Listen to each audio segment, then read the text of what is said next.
Isang revolusyonaryong itinuring na bandido.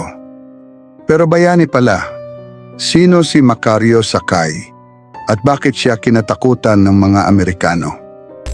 Noong bumagsak ang unang Republika ng Pilipinas, hindi sumuko si Macario Sakay.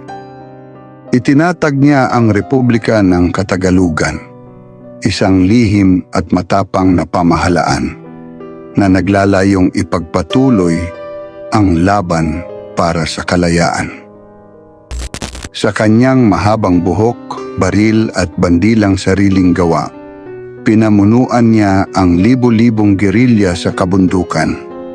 Tinawag siyang tulisan, bandido, terorista ng mga Amerikano. Pero sa mata ng bayan, siya'y isang tunay na mandirigma. Alam mo bang ginamit ng mga Amerikano ang isang peke na usapang kapayapaan para mahuli si Sakay?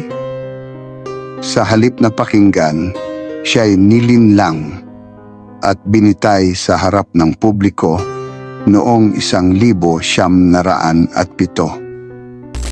Isang bayani na tinabunan ng kasinungalingan. Ikaw, kakalimutan mo rin ba si Macario Sakay? I-like, i-share at mag-subscribe para sa iba pang kwento ng ating mga nakalimutang bayani.